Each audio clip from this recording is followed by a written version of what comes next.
Okay, welcome everybody. Welcome to this panel discussion on the new normal. We're all excited to have you, and we really appreciate that you've taken some time out of your day to be a part of this collaborative discussion. And I have to say, I'm feeling really grateful to be with this panel. And this panel was put together, frankly, quite strategically because we really wanted to give you a set of diverse perspectives. And before we get started today, we will briefly introduce ourselves, just so you know a little bit about each of us. But basically, Deanna Zarella is the director of HR at a company and has a wealth of experience with everything that is HR. We thought, based on where things are going with reopening of the workplace and stuff, that would be incredibly valuable. Melissa Glenny is the president of a recruiting and staffing company, and she's been in the industry for more years than she'll probably want to admit. But she has just been a very successful and integral part in helping companies recruit and retain talent over the years. Ryan Luttrell is the president of an international company, Seaman Paper, who, as a C-suite executive, he also brings a very different perspective from leadership and how he's going to adapt and cope with the new environment. And Julie Dennehy, our fearless moderator, runs her own PR firm. And really, she made a funny joke. We were talking yesterday, and she said, "I'm the one that puts all the messaging together for companies, internal and external." So she's really, from the messaging perspective, offers that. So from my point of view, my company does learning and development, and that has prongs, so to speak, in all aspects of this discussion. The one other point I want to make before I turn it over to Julie is, I just want to acknowledge what's going on in our world a little bit, and it's a tough time, as we all know. The one thing I just want to put out there to everybody is that one of the challenges more than any is, I think most of us, especially if we're in a leadership position of some kind, I don't care whether you're a parent, you're a teacher, you're an executive, I don't care what aspect of leadership you are in, I find it's really hard to know what to say all the time. When you have people looking up to you and that you're responsible for in various aspects of your life, kind of knowing the right thing to say in the present and in the future, and what will sound authentic and what will sound genuinely empathetic, it's tough. And so, there's a difference between not caring and not knowing what to say. And just know that we all empathize with that. And if any of the five of us during this call, after the call, can be a resource for you and helping you with that, please reach out and let us know, because we acknowledge that that's an issue. And with that said, I'll turn it over to our fearless leader, Julie Dennehy. Thank you very much. I'm very, very, I agree with everything you said, Mark, and the irony of this event being called the new normal when it feels like this week has been anything but normal. I'm glad you have acknowledged that, and I hope all of our participants are well and healthy, and I appreciate their taking your time out of your day to join us on this. So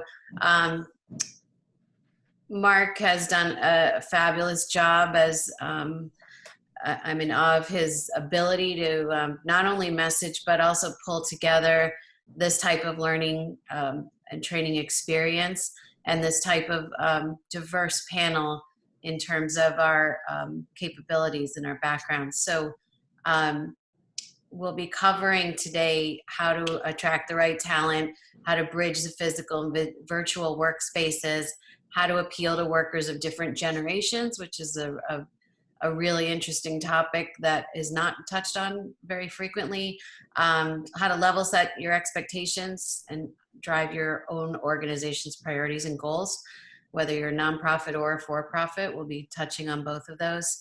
And model and measurement. Measurement is always a topic in and of itself, and we'll try to touch on that as well.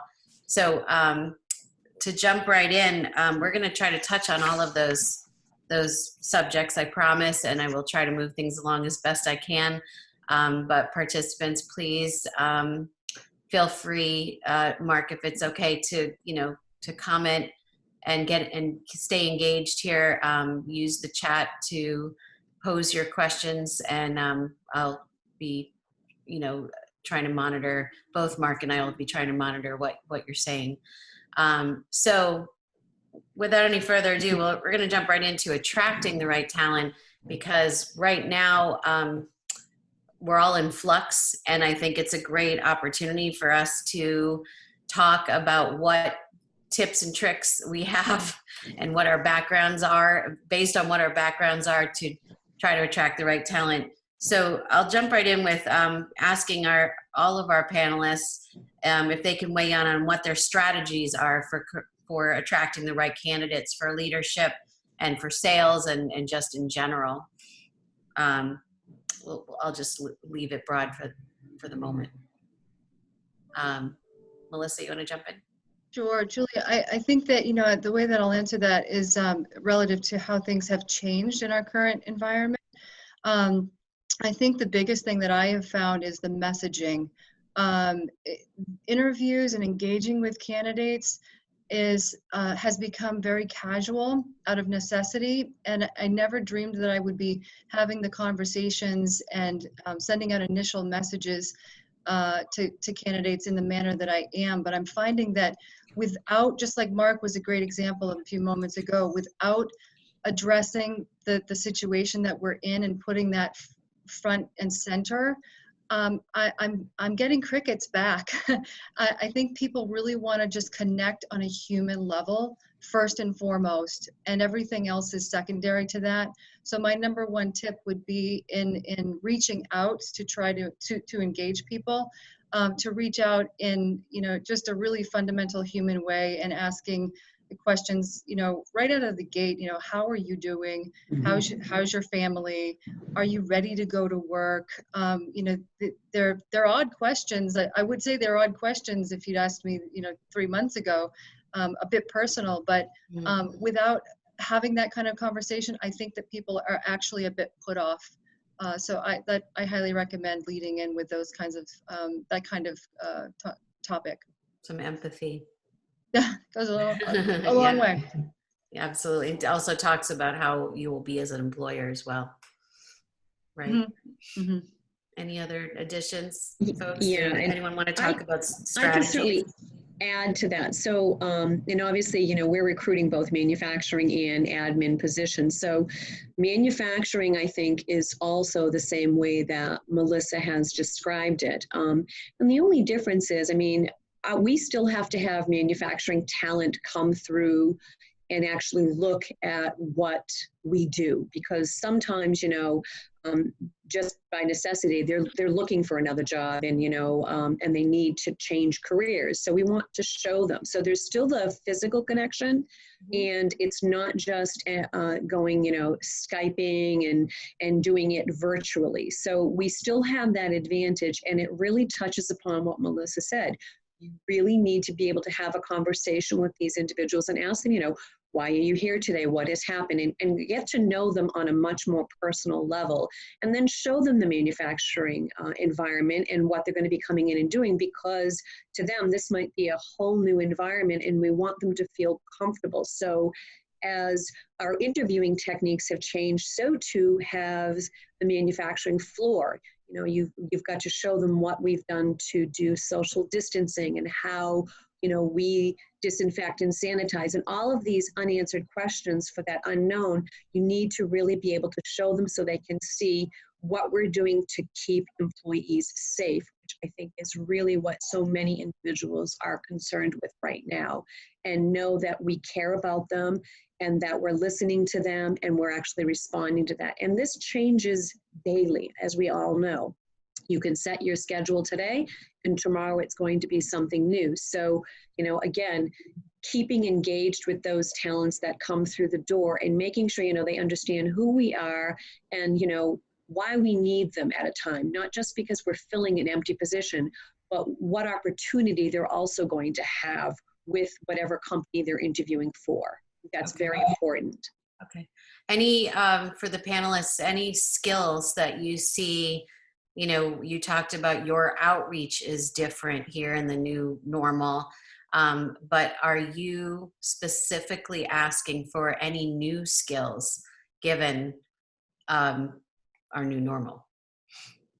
I can chime in on that just really quickly. Across the board, the two skills that are in highest demand are team orientation and communication, in no particular order.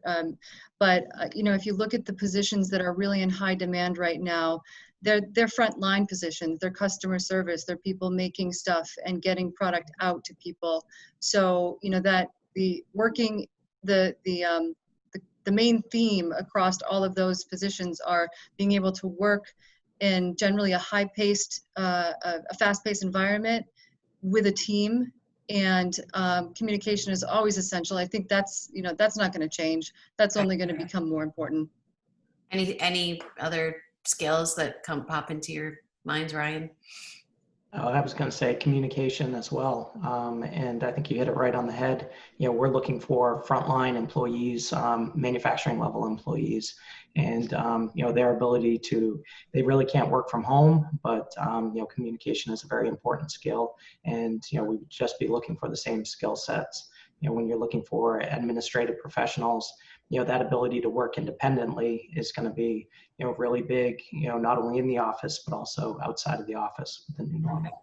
Well, Julie, and I'd like to add a couple of quick thoughts. One of them is, from my perspective, you hear a lot of talk from a skill set perspective around engagement, right? Employee engagement long before COVID has always been a critical skill and issue. However, I think that when you talk about people in leadership positions or people in sales positions, the ability to engage and motivate and inspire and coach, those skills are more important than ever, because assuming you even have that skill set as a leader to begin with, to be able to do that same functionality in a virtual environment as opposed to an in-person environment, I think is critical.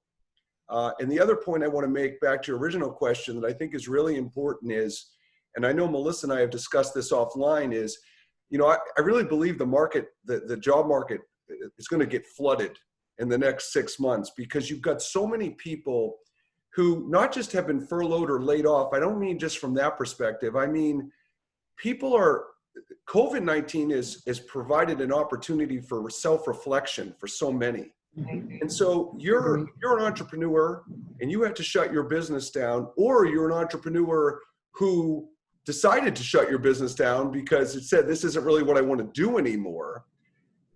All those candidates are going to be out there. And then you've got people who really are redeciding what they want to do with the rest of their life and their passion and purpose. And so I think that's important. And, for those of you who know me, I'm a big champion of mindset. So I think knowing when you're attracting talent, knowing the mindset of where people are coming in and when you start talking to them is huge, because people are going to be coming from very different places. That's true. Hey, all participants, I'm curious, type yes in the chat if you think that, if you know someone that Mark just described. It could be yourself, or somebody who is in that self-reflection mindset and maybe shifting, pivoting. I would love to see if that's the majority or 100%, because I think it will be. Me, Sheila says. Yeah, name it and claim it, Sheila. That's absolutely right. I think that's a really great point. Mark, can you talk a little bit more on that note about the role of how personality and behavior assessment, and you're an expert on emotional intelligence assessments, how that will play into this whole process of recruiting? Yeah, I mean, ironically, one of my pet peeves about assessments there's two pet peeves I have. One is that they're incomplete. They're used in the hiring process. But then once you have identified someone's strengths and weaknesses in the hiring process, you'll make the decision on whether you think they're a good fit for your company or your team. But if you know that candidate is coming in with a set of developmental areas, why not do something about it? If you already have that information, why not address that, make it a part of the onboarding process, make it a part of their future development plan. So that's one thing. And the second thing is, what I don't think we're doing well enough with these behavioral and competency assessments is we're not evaluating as we go along. As I mentioned, they're used in the hiring process, but many people in organizations are promoted to leadership positions without requisite leadership skills. So they're promoted because they've done a really good job at whatever they've been doing, and we want to reward and recognize them for that. But then just because you can do a certain set of skills well doesn't mean you can lead well. So I think it's the behavioral, competency skill assessments need to be used to really evaluate what you actually already have. And frankly, I've spoken to a lot of companies, and I would be really curious for the other panelists' perspective on this. I've spoken to a lot of companies, and I know it might not sound politically correct, but a lot of companies have used COVID as an opportunity to furlough or get rid of employees that they didn't think were all that great to begin with. So if you did that, then it's that, what did you miss? Why were those people there in the first place, and how could you have identified those gaps and skills deficiencies? Through the assessments. Right, yeah. right. Yeah. John Thomas brings up a good point that he's got extended education and experience. So he's not changing his field, but he might be changing a role. So anyone want to speak about people who are shifting within their given field, which makes complete sense. I'm in public relations, and I have shifted my capabilities and my role with some of my clients, and it feels good, feels new, feels kind of fresh, and you can be creative in different ways within your field. Can any of you expert panelists speak on that, because that's a great point, John?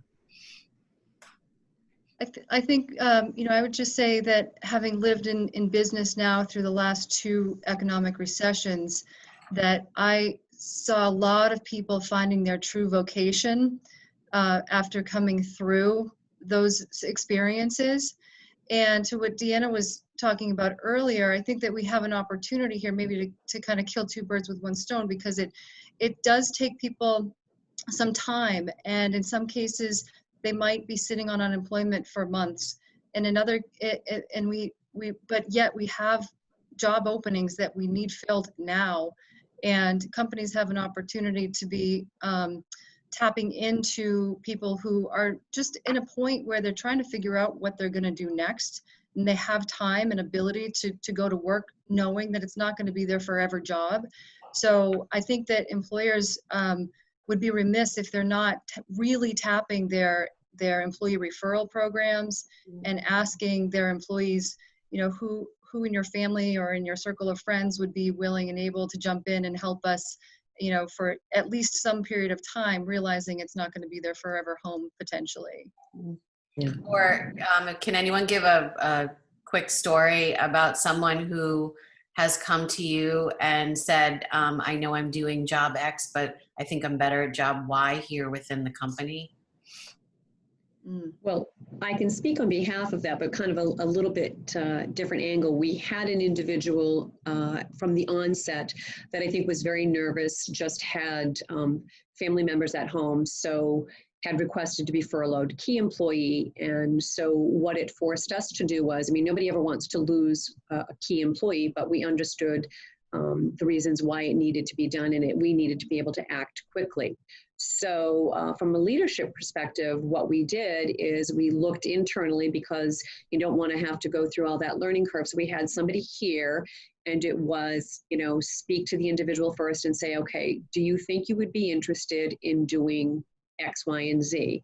And number one, the individual was just incredibly positive and thought, wow, you've seen another side of me that I don't think that he clearly saw himself, but is a very talented individual. So it was our opportunity to show, hey, look, we're going to invest time and energy in you. We want to grow you because you're going to add value. And you know what, you now need that opportunity to move within the organization, so that it's a change, it's scary, but at the same time, this individual now has a great opportunity within our company to move into another position and be just as impactful as he was in the previous role, which then led that domino effect. Somebody then takes on his responsibility. So the good side of that was we were able to do an internal promotion, although, we weren't sure, but it forced us to go back to like what Mark was saying. Yeah, you do assessments at the beginning, but how many of us clearly have time to go back and really review those assessments to see how that individual is going to fit in the new role within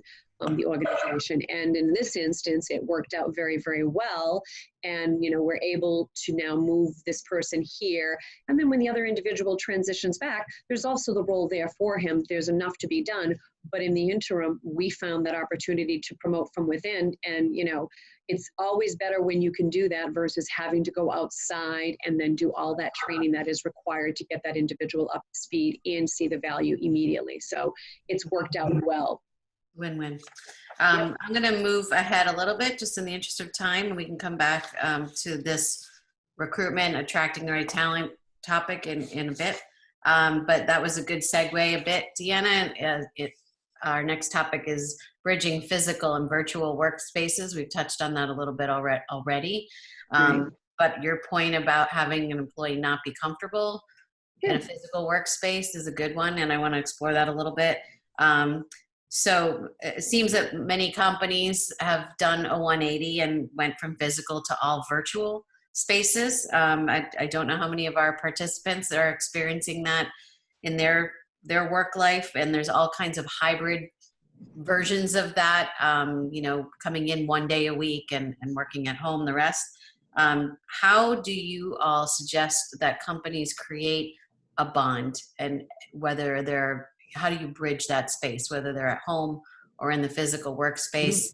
I understand it would be different for frontline, essential workers. So let's try to broaden the answers to, in a professional or business to business setting where it's less essential that they be on hand. But I think we'll jump to Melissa first on that one. Sure. I have some personal experience with this, and I'll start with what I realized I didn't do very well. My biggest lesson in having remote employees, I have a hybrid model, so remote employees and then some in the office. I find that having people on a Zoom conference with employees who are in the room physically creates a kind of an uneven playing field when it comes to the communication within the meeting. So my message, my biggest tip is, if you're going to have a hybrid model or remote employees at all, just go all or nothing. Have your program structured and your policies and your methods set up so that everyone is playing equally. And meetings are Zoom. If anybody's remote, then everybody's on a Zoom meeting from wherever they are, even if they're sitting in the office right next to you. And communication and collaboration tools, again, just kind of making sure the whole program is set up so that someone sitting in a home office is not at any disadvantage to those who are working in the physical office. Great point. That takes some resources to do as well, doesn't it? It does, and there are so many resources that are pretty, out there now that are pretty cost-effective and quick, cloud-based, so quick to implement, but it takes a little bit of effort to do it. Mm-hmm. Yeah, and I'd like to add that yesterday I was thinking about I'm a big proponent of how much leadership is like parenting, and I talk about that all the time. In the way I'm tying that into this question Julie asked is this. For those of you on this call who are parents, imagine if you have a child of high school age or younger, or have had a child of high school age or younger, and all of a sudden you had to start virtually parenting them. And think about what would change, right? Think about the advantages you have when you're a physical parent that you would not have as a virtual parent. And that's the exact way you have to look at virtual engagement and virtual leadership, because whatever styles or strategies you use to be an effective parent, you're hindered. But there are options. So I just wanted to give everybody that perspective, because it did occur to me yesterday that could be a good way to frame it for people to know where to start. Yeah. That's such a great point. And I think it's so critical to be carving out meeting time specifically for personal connection and not for nothing else than that. It's so easy to lose it. So it's got to be part of the weekly agenda. And I also recommend, well, at some point things will open up again and we can do the physical retreats. But I also think that if you have a team that's not physically together very often, it's even more important to get away together, just learning about each other and personally connecting outside of business. Yeah. And I'll agree that. I mean, I think, fortunately, team building, it clearly does not need to be confined to just in-person activities, which this has really shown us that. And I know that, my local gym is doing the Zoom workouts and the Facebook Live feeds. So although I'm not physically in the facility, I'm with all of those individuals that I would normally be actively participating with on a daily basis, and you can see them through Zoom.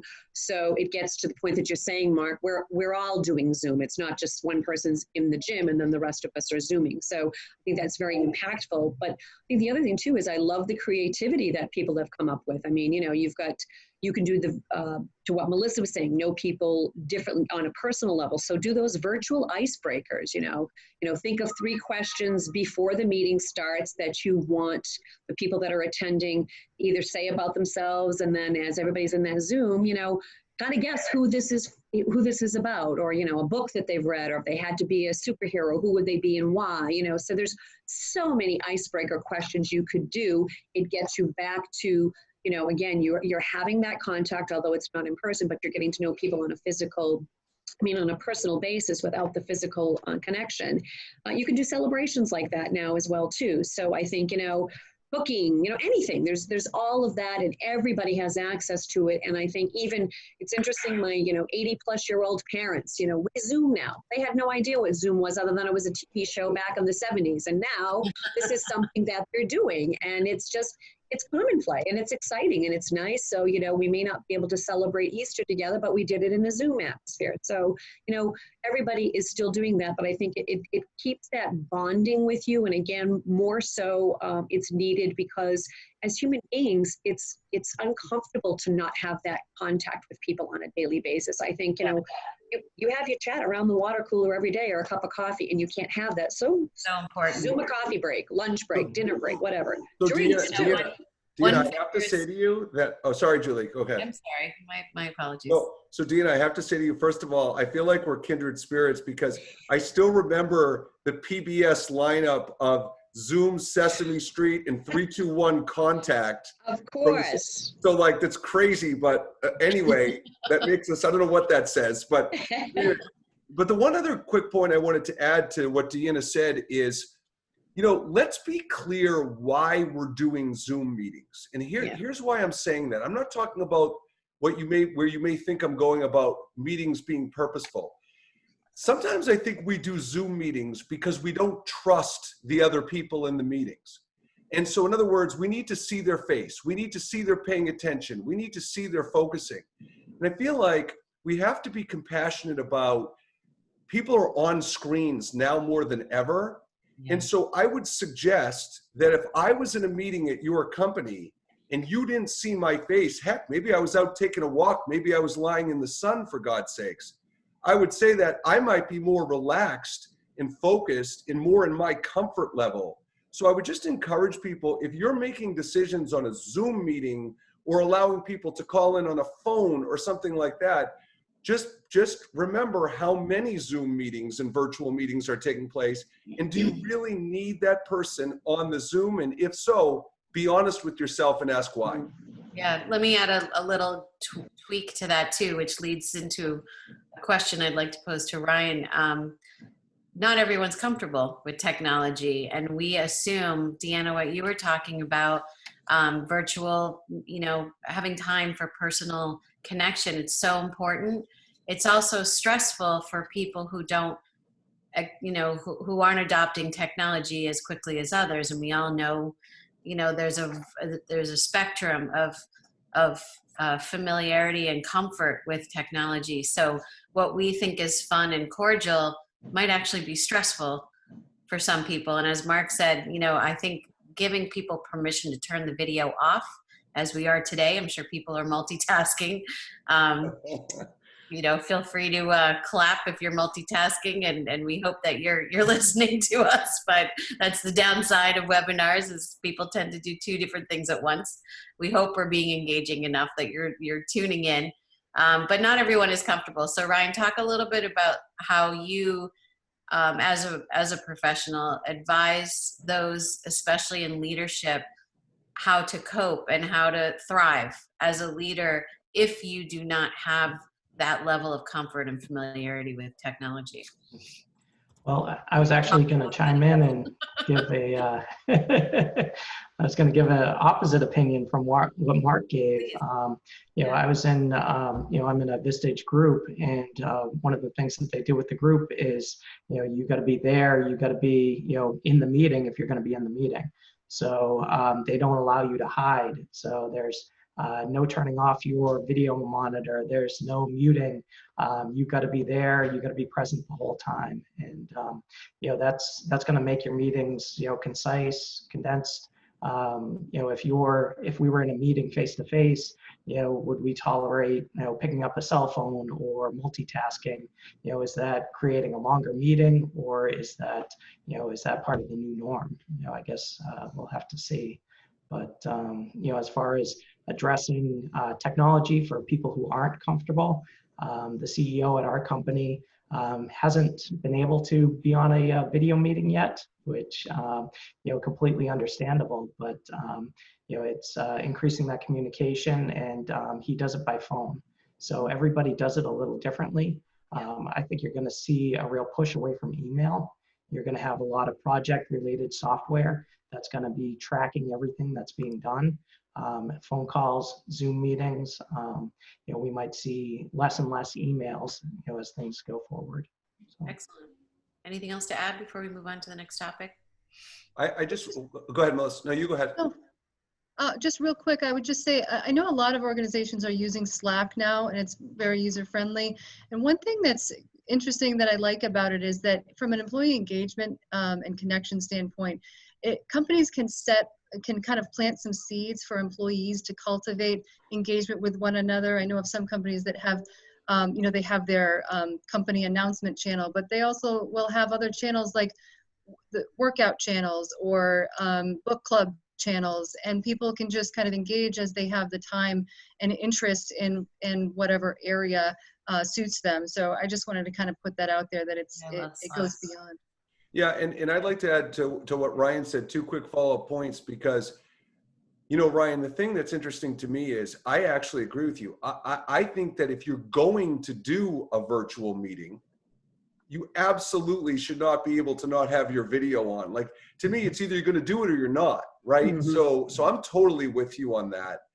And I think the other thing that we have to, when we're talking about the virtual culture and hybrid environments and things like that, the one thing that feels really like a struggle in meetings in general is if I'm going to be a part of a meeting and I'm just going to be a passenger and just sit in the meeting, it's just really not very motivating. And I think we have to do a better job setting expectations of what people's roles in meetings are. That was something we took for granted pre-COVID. We absolutely can't take it for granted anymore, because it's hard enough to be focused, never mind in a virtual environment. So leadership has to take more of a responsibility in engaging people in meetings, giving them roles and responsibilities so they feel like they're actually participating as opposed to being a passenger. I'm fascinated by that. I like to, in my own meetings, in my public relations practice, I like to assign, like, would you be our note taker? Would you write that down and make that an action item? Mm-hmm. Should we have, with Zoom meetings, should we have an even stronger movement towards meeting management? Yes. And a much more precise, assignment of roles. I guess we should. That's true. Maybe we agree, Julie. We agree. All right, let's move along, just in the interest of keeping us on track. I love this topic, appealing to workers of different generations. there are a lot of people who are participants in this webinar who are of varying, I'm sure, of varying levels and experience levels. So bear that in mind when you give your answer. But I'd love to start with Ryan, back to Ryan, and talk a little bit about you are part of a family business. We talked a little bit about that, and I'm fascinated by how you're juggling the generations in the workplace. You can talk a little bit about your family business situation and what criteria you consider when you engage your leadership team and your workers, because you, as I mentioned, have a span of folks that you need to communicate with. We do. Thank you. We are a family business. I'm not a family member, so there's a lot of interesting things that go along with that. But we're the business that we've been in business for almost 75 years. So we do have people who have been there for 30 years, and we have millennials that have been there for 2 years. So it's really it's tough to manage all of them, and I think this might not be the appropriate HR thing to say, but you have to treat them all differently. So you can't treat a baby boomer the same way you would treat a millennial. Millennials are very project oriented. They want to accomplish tasks, where a baby boomer might be content with being in the same position for 30 years. So I think that's one of the hardest things, and we keep going back to communication. Who's comfortable on the Zoom meetings? Who's comfortable on the phone? Who's comfortable on email or Slack or any of the project management software? I think one of the biggest things is manage to a project. So instead of being worried about the daily tasks, we talk about phase gating in our organization. We set up a whole project, and there are different phases of the project. Is each phase getting completed in the timeline that you're looking for? So you shouldn't have to manage somebody's day-to-day work if they're on target with the entire project as a whole and each individual phase. So hopefully that's the same.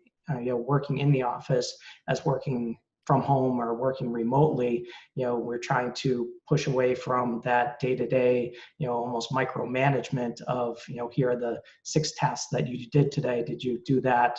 Yes, good job. It's starting to look at the whole picture. Are we advancing the company? Are we moving these projects forward? If we're not, let's start addressing them. And it might not be a day-to-day thing that you look at, maybe once a week. So the different generations handle that phase gating differently, would you say? Very much so. You'll have somebody in the older generation that'll want to, report what they did every single day, and somebody in the younger group, they just want to get their stuff done. And they at 5 o'clock, they might have had to do something during the day. They might extend their day, and they're perfectly comfortable working from home, working remotely, working those odd hours, to get everything done. Whereas somebody would be in there for 7 o'clock, leave at 5 o'clock, want to look busy the whole entire day, and which one is more productive. I'm not saying that one's better than the other, but I think it really at my level is the job getting done, and are you fully utilized? So those are a couple of the important things. Great points. Others? I would chime in on that as well too. I think the challenge for some of the leadership team here is, again, because we're manufacturing, other than salespeople and perhaps some designers, the majority of our workforce came physically into the office. And so there was always that perception, well, because they're physically here, they must be doing their job. And I think what this has done for us as an organization, it has made us realize that whether you're physically sitting here in the building in Leominster or you're sitting in your home, the most important thing, as Ryan said, is just do your job. And some people can get it done within 8 hours, some people can get it done within 10 hours, and some people can get it done in 2 hours. don't focus on micromanaging people. Let them handle the projects that are at tasks at hand. Let them do it. Let them manage it.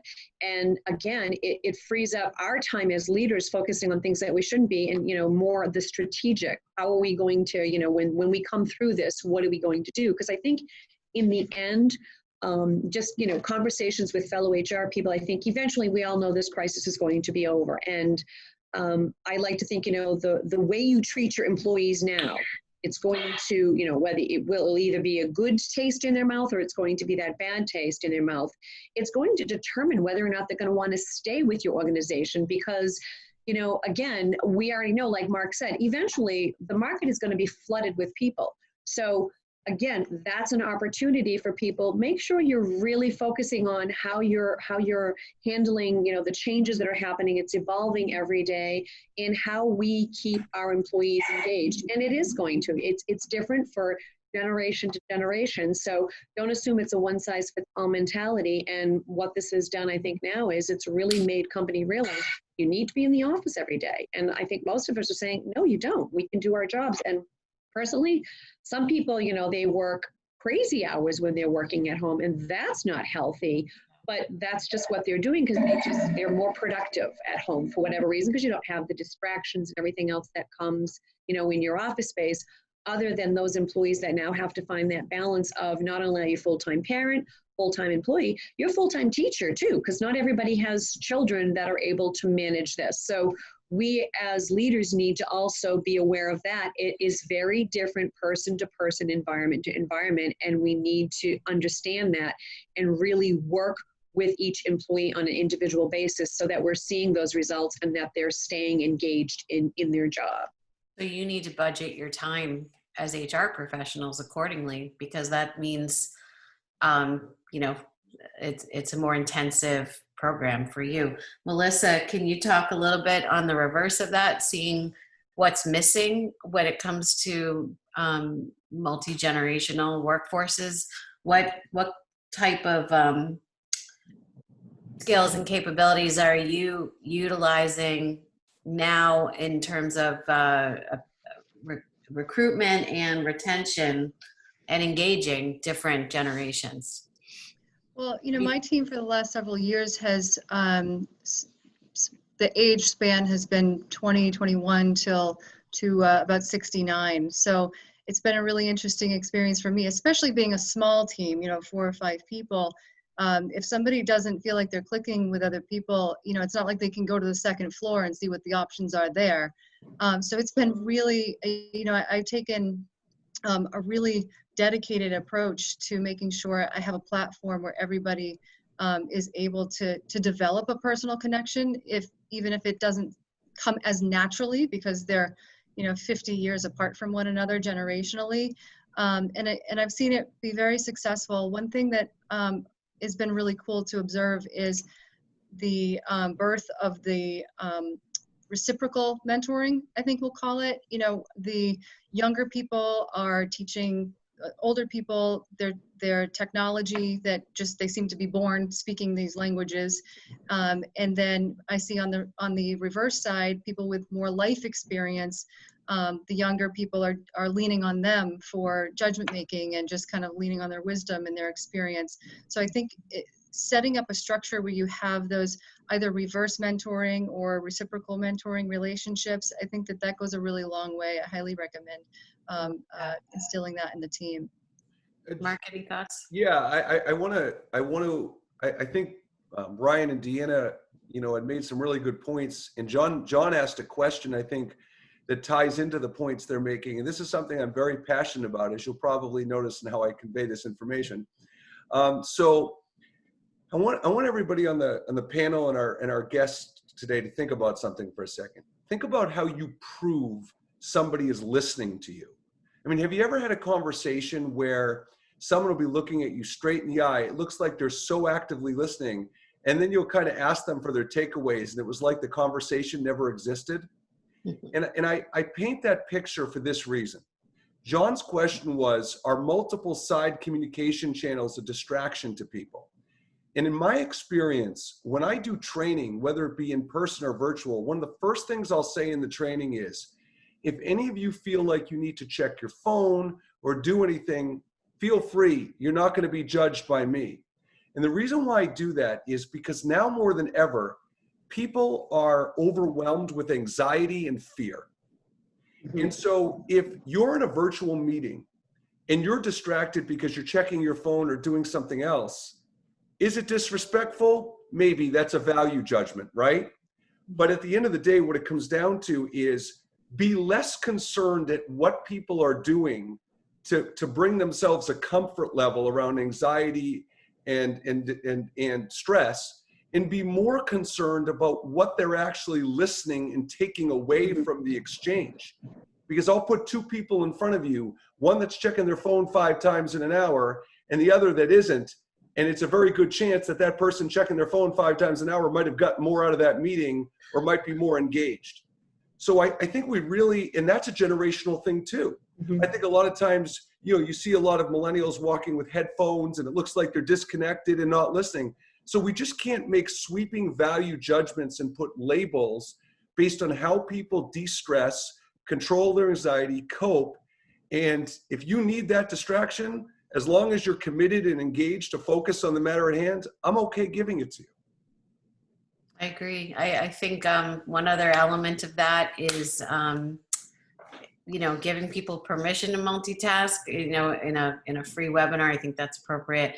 But we really do try, through our structure of webinars, not this one primarily, I'm talking just in general, to make sure that there's opportunities for people to react and ask questions, and to actually, how frustrating is it when you're on a webinar and people aren't even reading the questions?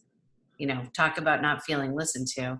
It's like being in a room and raising your hand and not being ever called on, or acknowledged. So there's all those little tips and tricks, I think, that we need to keep in mind as professionals to make sure that we're continuously doing. And I read a study about, right now I'm not looking at the dot on my my video camera. I'm looking at your faces because that's what my brain is trained to do. But I read a study about how your brain processing is messed up when you're on a Zoom call, because I'm reading your faces right now, and I'm not actually looking in your eyes, and that's confusing to your brain. Like physiologically, it's confusing. So just another point is, if someone doesn't seem to be listening, it's even harder on a Zoom call because I'm not looking directly into your eyes. Or you think I'm not. I am, but it doesn't look that way. So that's just another point. Any other points to make about different generations? Because we only have 9 minutes left until 11, and I want to make sure we touch on, I suggest we move on to level set expectations for driving organizational goals. It's a big topic, one that could be its own webinar, but I'm just going to pose this to all of our panelists. With issues around generational engagement that we just talked about, and bridging physical and virtual workspaces, people's priorities and goals have changed, and in many cases, the company's goals have changed as well. So how best do we understand each other and have those conversations in the framework of level setting expectations, and your role in helping do so? I'm happy to chat. Oh, go ahead, Mark. No, Deanna, I was going to let you go. It's okay. All right. So I'm happy to. Go ahead, Melissa. Sorry, I wasn't listening properly. Go ahead, Deanna. We're extraordinarily polite. Go ahead, Deanna. I was just thinking in regards to that, I think operationally, I think, what we need to do, no matter what business you're in, you have to stay true to your core, and try and help declutter the chaos that's surrounding so many of us. Focus on, I think, following, your standard operations procedures, more than ever. I think what we've done here, we go back, we've retrained the basics. Everybody is distracted right now with the state of the world. So if there's one thing that we can offer to them where they don't have to be distracted at work, let's do that. There's just so much chatter around us right now. Focus on, the guidance that's impacting our people to keep them engaged. You know, people need to know more than ever right now, they have to understand why behind the change, what is changing, and how their role is changing. We need to communicate that, and it may only be short term. I don't think any of us know, but no matter what it is, our job is to make sure that we've communicated that, no matter how long or the impact of it, or there's no impact at all, what we're doing, and trying to get them to stay focused on work and forget about all of the chaos that's happening around us. Keep them engaged in their job every day. We had a question earlier on that I knew I'd have a good spot for, and here it is. Dick had asked about how to help leaders provide the necessary support for those career changers. And you talked a little bit about, listening to people and making sure that we make room for them. I don't know if anyone else has thoughts about that, but in terms of organizational goals, people also have their personal and professional goals. And someone like Dick, who's working on, or someone who's pivoting in their own, shifting in their own field, but in a different role, how do you help marry those professional goals with the organizational goals in light of everything going on?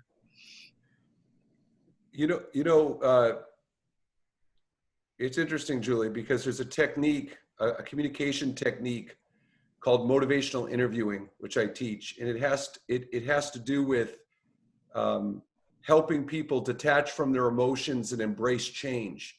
Mm-hmm. And it's something that doctors started in the 80s, and I've been trying to incorporate in corporate America. But the point of the story is this: there's something in motivational interviewing called the writing reflex. And the writing reflex is when we're in a position of hierarchy in leadership, that when we try to help people, we tell them things that they already know. It would be akin to, you have someone who's a smoker, and the way you get them to stop smoking is you say, that's really bad for your health, as if they don't know that. So the writing reflex is often something not to do. And to speak to Dick's point, I think one of the things we have to do is we don't want to destroy critical thinking processes. And more specifically, I think people, we talk about generational differences. Companies give people goals. They give people KPIs and metrics that they're measured by. And their confidence and their success comes from those KPIs and goals and metrics.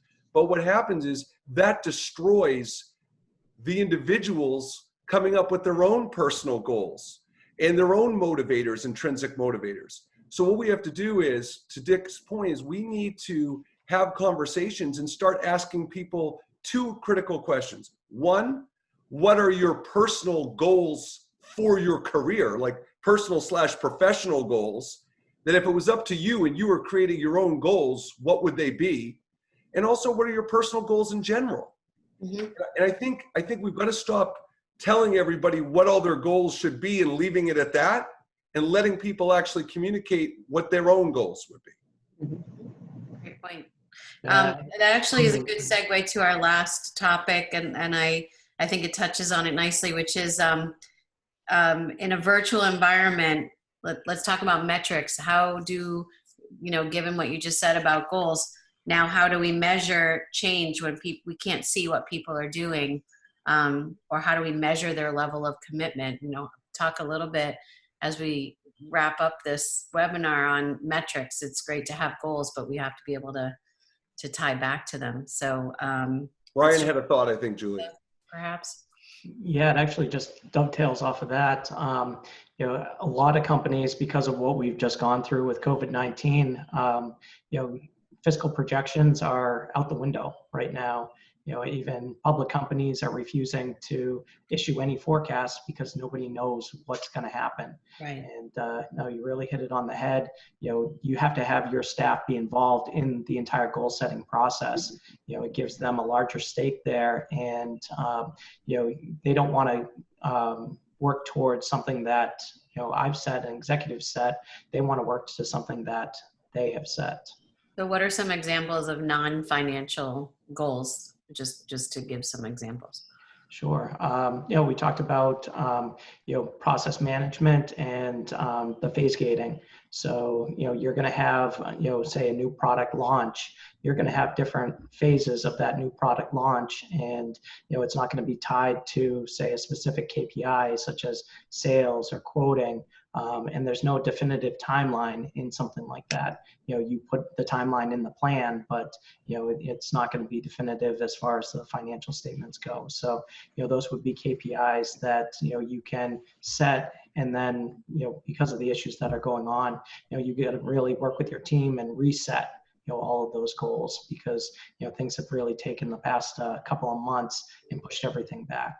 So you're resetting in terms of the virtual, what we talked previously about bridging the virtual and the physical spaces as an example. Exactly. If you're getting your work done, you're being productive.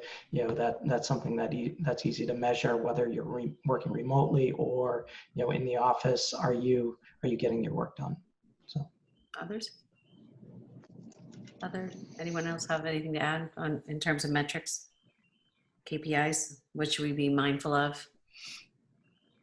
I think that right now, if companies are not accustomed to a results-based performance management system, this is the time to be really thinking about that and thinking how you can transition, be it maybe over time, but start thinking a bit more about however people are getting the results. The important thing, like everyone said, is that the results are gotten.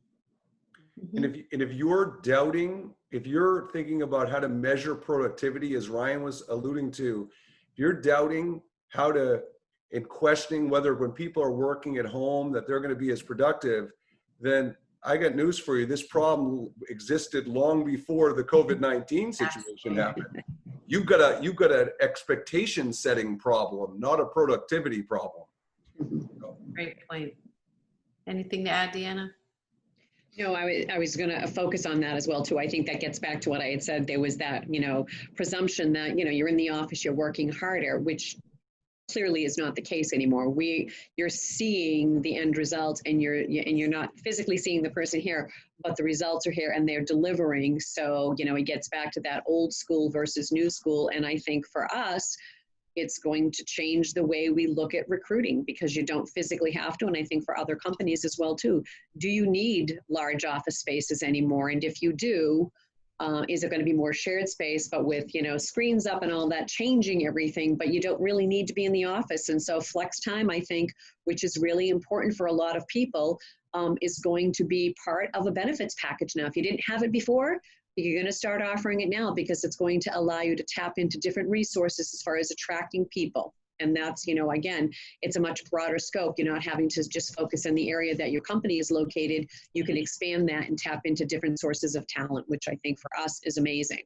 Other than manufacturing, but administrative wise, we've seen the benefit of it, and it has really, turned out very, very well for us, as many other companies as well.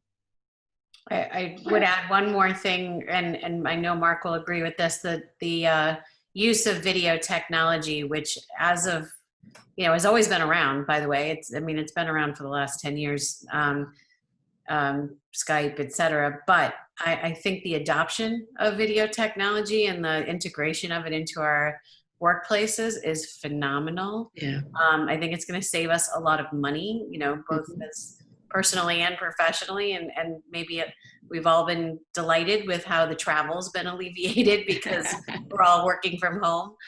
So there's a lot of really, really great, offshoots of what we're all going through. I just want to sort of call that out. And the use of video technology, Mark, for someone who's a trainer, can really help people meet their goals, and really can help people change their workplace's culture and be more productive. You want to add anything to that? Yeah, I'll leave. For me, I have two last thoughts. One, I want to share a very quick, funny story. My 13-year-old said to me last night, we were talking about what it's going to look like in school next year if it's going to be virtual. And he looked at me and he said, Dad, I need this social interaction. It's hurting my development. So, I started laughing, and I'm like, buddy, I get it. I understand. And I think that, the first comment I have is, this is the one thing about working home. A lot of people, that's fuel for them, is to have those engagements and interactions, and how it affects people's mental and emotional health. Right. You know, that's one thing to be mindful of. And the last comment I want to make is, and I'm really encouraging everybody that's part of this panel, there's an expression I have, it's called communication confirmation. And communication confirmation is your ability as a leader or as a person who manages people to get people to feel safe and comfortable to tell you the truth. So when you look at someone after an interaction and you say, does that make sense? What's the likelihood they tell you the truth and say it doesn't make sense, knowing the risk of feeling stupid or being judged or whatever? So if you're really trying to get to the truth, just remember, creating a culture of communication where people really feel safe telling you what's really going on, that to me is the pinnacle of leadership. I agree. And checking in with them afterward to make sure that even though they said it made sense, Right. in their eyes, that it might not have made sense. So, or they might not agree. But privately, off of a Zoom call, they may want to have a conversation. So we have to have a little bit of a sixth sense as leaders and professionals to be able to read people. And it's a lot harder on Zoom, but we can do it. So Julie, maybe Melissa, Deanna, Ryan, why don't you, each of you, give some final thoughts to wrap up, if that's okay? please. Yeah. Well, I think from operations, HR, kind of the whole picture here at AAS, and anybody outside of here as well too, whether you're working from home, in operations, still on the manufacturing floor, I think as leaders, it's really important that we just continue to focus on the guidance that's impacting our people. I think that's true. And you know what, we've got all of this great technology. However, I'm still a firm believer. Pick up the phone, and you know, my kids are, they have no idea what a phone is other than a cell phone. Pick up the phone and call people. Electronically is fantastic and you can communicate, but you're missing that human element. So I think it's really important to keep that connection, because as you know, more and more people are staying home longer and longer, we need to be able to do that. And I think from an HR element, it's really important that we do, you know, keep in contact with them, because you lose that conversation in an email and sometimes in Zooming. So pick up the phone and call people, see how they're doing, check in on them, you know, and let them know what's happening at work as well too. Some people left the very, very beginning, so they have no idea what changes have taken place, so that people understand what we're doing as an organization, so that when we do get back, people feel safe upon their return. And communicate.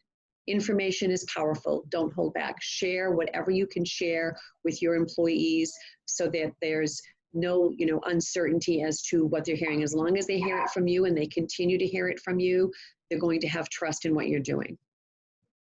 Agree. I think that's such a great point. You know, even small gestures, you know, we as leaders need to kind of set the pace and lead by example. So even simple things like when you sign on in the morning, saying good morning to your team. You know, I've always been the type where I like people to know where I am or what I'm doing, just in case they need me.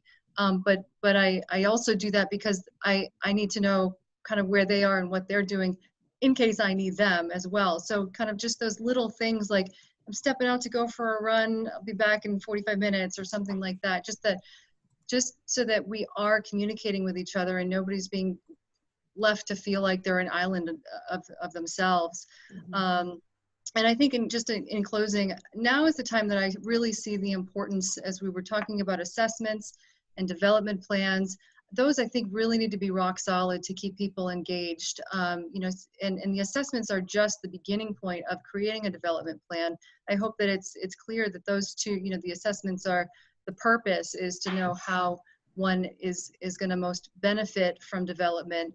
And so, you know, being able to have a plan in place where you're revisiting on a weekly or monthly or quarterly, or maybe it's all of that kind of basis. And some of the questions that we include in our development plan are questions like, what have you not had a chance to be involved with yet that you would like to be involved with? Those kinds of things can really help you understand where an employee is at, where you wouldn't otherwise know that they've been pining to do something they see a colleague doing and they haven't had a chance to get involved. And now might be the time where, you know, you you need that. You need some expansion of their contribution. So I think that, you know, again, just kind of going back to that conversation as leaders, we have to really be facilitating that right now. I love that question, Melissa. It's so powerful. It's like the white space in a piece of art, right? Yeah, right. Or a piece of music. Ryan, your turn. You're up. Last words. Yeah. I would say, you know, you don't really understand what people are going through, you know, throughout all this, you know, and it's really important to communicate. Me personally, I have a couple of kids. It's tough. You know, we have a babysitter, but, you know, even dealing with, you know, the kids and working from home at the same time, you know, you don't really know what everybody's going on, what's going on in people's lives in the background. And, you know, I try to be open with them, you know, to start the conversation. Say, you know, this is what I'm running into with my kids today. You know, that usually hopefully gives them the confidence to open up and say, you know what, I'm running into this or that, and, you know, kind of lead by example. And, you know, we touched on it briefly at the beginning. A lot of people are going to be looking for their purpose in life. You know, they've got the time off to really reevaluate where they're going. You know, as a leader, you should be selling the purpose of your company. So why should people be passionate about working for your company? And you see all these different companies making statements on, you know, what's going on politically that can have a positive or a negative effect to, you know, your staff, your customers. But that's going to create the passion for people to come to your company. And while people are looking for it, you know, just be sure you express that passion.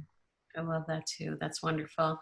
It's sort of how we started out this webinar, just by acknowledging what's going on in the world, and, you know, acknowledging that our emotional and mental health is key to being productive employees, but also good, you know, citizens. So I want to note, for those of you who are on the audio version of this webinar, two things. One is Mark has posted in the chat all of our names and our contact information. I note that he's recording this webinar as well, so maybe it's easier for some people to watch it while they're at home, and you might be out and about today listening on the audio side. So I just wanted to note that this is recorded, and I know Mark will wrap up and give us some instructions on any next steps. So thank you for allowing me to be your moderator, and thank you to the panelists for your insight. Yeah, thanks, Julie, for doing a great job. And Melissa, Deanna, and Ryan, I'm thrilled to be part of your presence and learn from you all. Just a quick thought is I will be emailing all the attendees the recording of the webinar. Feel free to share it. You know, the spirit of all of us doing this today is to let as many people benefit from this as possible. So I will send the recording. And, you know, we would love two things, right? So one, if you have any feedback or questions, let us know. And two, let us know truthfully if you found it valuable, what specifically you found valuable. We have a thick skin, we can handle it. And the reason why I posted that information in the chat, and which I will in the email as well, is we're all willing to be support systems. So if anybody wants to email any of us with specific questions around our expertise or specific questions in general, please feel free to do that. We'd be happy to help.